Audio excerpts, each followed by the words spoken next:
নমস্কার বন্ধুরা, আবারও একটা নতুন পর্বে আপনাদের সবাইকে স্বাগত জানাই। আশা করি আপনারা ভালো আছেন।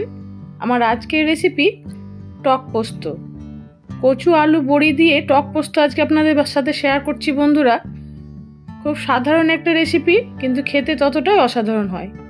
আশা করছি এই রেসিপিটা আপনাদের ভীষণ ভালো লাগবে। অনুরোধ রইল শুরু থেকে শেষ পর্যন্ত ভিডিওটা দেখুন।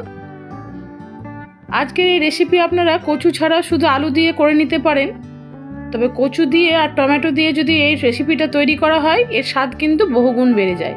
সেই জন্য এখানে আমি আলু আর কচু দেখুন আগের থেকেই ধুয়ে জল ঝরিয়ে পরিষ্কার করে রেখেছি। কচু আলু কাটার পরে কিন্তু অবশ্যই জল ঝরিয়ে রাখতে হবে। আর নিয়েছি এখানে দুটো মিডিয়াম সাইজের টমেটো, পরিমাণ মতো পোস্ত নিয়েছি, সেই সঙ্গে নিয়েছি দুটো শুকনো লঙ্কা। আমি যতটা পরিমাণ কচু আলু নিয়েছি সেই অনুযায়ী পোস্ত ব্যবহার করেছি। আপনারা পোস্তটা আপনাদের পরিমাণ অনুযায়ী ব্যবহার করবেন। আর নিয়েছি খুব সামান্য পরিমাণ এখানে পাকা তেঁতুল, সেটাকে জল দিয়ে একটু ভিজিয়ে রেখেছি। লাগবে এখানে কয়েকটা বড়ি, এখানে বিউলির ডালে ছোট ছোট বড়িগুলো আমি ব্যবহার করছি। গ্যাস ওভেনে কড়াই বসিয়ে দিয়েছি, দিয়ে দিচ্ছি পরিমাণ মতো সর্ষের তেল। প্রথমে বড়িগুলোকে ভেজে নিতে হবে। 4-5 সেকেন্ডের মধ্যে বড়িগুলো খুব ভালোভাবে ভাজা হয়ে গেছে। এবার এগুলোকে তুলে নেব। আপনারা পোস্ত দিয়ে তো অনেক রকম ধরনের রেসিপি খেয়ে থাকেন, একবার হলেও অন্তত এরকমভাবে কচু আলু টমেটো দিয়ে টক পোস্ত বানিয়ে খেয়ে দেখুন। গরম ভাতের সাথে কিন্তু খুব ভালো লাগে। বীরভূম বা বাঁকুড়াতে কিন্তু এরকম ধরনের রান্নার প্রচলন আছে। তেলের মধ্যে আমি 5 ফোড়ন আর কাঁচা লঙ্কা দুটো একটু চিড়ে ফোড়ন দিয়ে দিয়েছি। এরপরে কচু আলুটাকে দিয়ে ভালো করে ভেজে নেব। 5 থেকে 7 মিনিট কিন্তু হাই ফ্লেমে কচু আর আলুটাকে ভেজে নিতে হবে। যতক্ষণ না কচু আলুর মধ্যে একটা সুন্দর কালার আসছে ততক্ষণ এটাকে ভেজে নিতে হবে। আর কচু আলুটা যদি ধোয়ার পরে জল ঝরানো থাকে তাহলে কিন্তু খুব ভালোভাবে ভাজা যাবে, কড়াইয়ের তলায় কিন্তু লেগে যাবে না।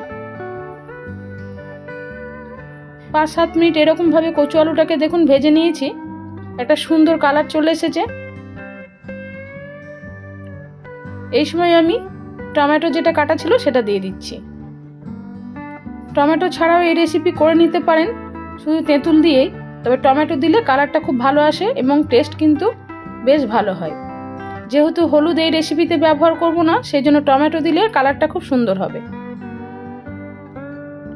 সচরাচর পোস্ততে হলুদ ব্যবহার করি না, সেই জন্য আমিও দিইনি। তবে আপনারা যদি চান আপনারা একটু সামান্য পরিমাণ হলুদ দিতে পারেন। পরিমাণ মতো লবণ দিয়ে দিয়েছি। আর এই রেসিপিতে লবণের পরিমাণটা তুলনামূলক একটু বেশি লাগে, যেহেতু তেঁতুল ব্যবহার করব।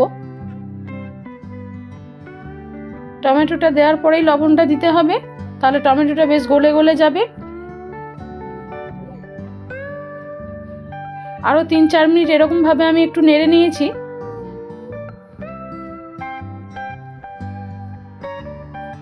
এবারে দিয়ে দিচ্ছি পরিমাণ মতো জল।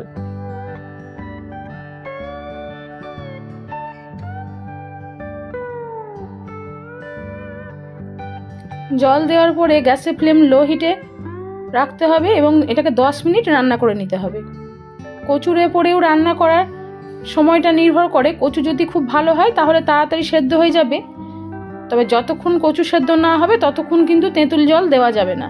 সেজন্য কচু খুব ভালোভাবে সেদ্ধ করে নিতে হবে। 10 মিনিটের মধ্যে কিন্তু কচু আলু খুব ভালোভাবে সেদ্ধ হয়ে গেছে। এরপরে তেঁতুলের কাইটা দিয়ে দিতে হবে। খুব সামান্য পরিমাণ তেঁতুল কিন্তু এখানে ব্যবহার করতে হবে। খুব বেশি টক হয়ে গেলেও কিন্তু এই রেসিপি ভালো লাগবে না খেতে। যেন একটু হালকা তেঁতুলের টক ভাব থাকে সেরকমভাবেই এই রেসিপি তৈরি করতে হবে। তেঁতুলটা দেওয়ার পরে গ্যাসের ফ্লেম আবার হাই করে দিতে হবে। আমি 2 মিনিট একটু ঢাকা দিয়ে রেখেছিলাম, ঢাকাটা খুলে নিয়ে এবারে দিয়ে দিয়েছি সামান্য পরিমাণে একটু চিনি।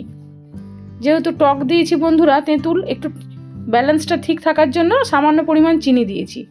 যারা চিনি পছন্দ করেন না তারা নাও দিতে পারেন। বড়িগুলো দেওয়ার পরে আরও 5 মিনিট একটু ফুটিয়ে নিয়েছি। যতক্ষণ না তেঁতুলের কাঁচা গন্ধটা চলে যাচ্ছে ততক্ষণ আপনাকে এটাকে হাই ফ্লেমেই ফুটিয়ে নিতে হবে।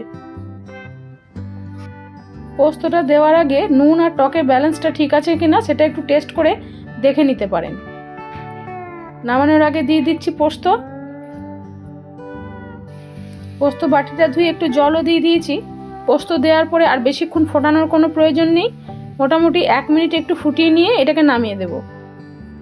নামানোর আগে এখানে ব্যবহার করতে হবে সর্ষের তেল। এখানে আমি 1 চামচ সর্ষের তেল ব্যবহার করেছি। তৈরি হয়ে গেল বন্ধুরা টক পোস্ত। কচু আলু বড়ি দিয়ে এই টক পোস্ত একবার অন্তত বাড়িতে বানিয়ে খেয়ে দেখুন। আশা করছি আপনাদের রেসিপিটা ভালো লাগবে, বিশেষ করে যারা টক পছন্দ করেন তাদের তো ভীষণ ভালো লাগবে। গরম গরম ভাতের সাথে পরিবেশন করুন আজকের এই রেসিপি। শুধুমাত্র ভাতের সাথেই কিন্তু এই রেসিপি সবচেয়ে বেশি ভালো লাগে। আজ আসি, অন্যদিন অন্য কোনো নতুন রেসিপি নিয়ে ফিরে আসবো। সবাই ভালো থাকুন, সুস্থ থাকুন। নমস্কার।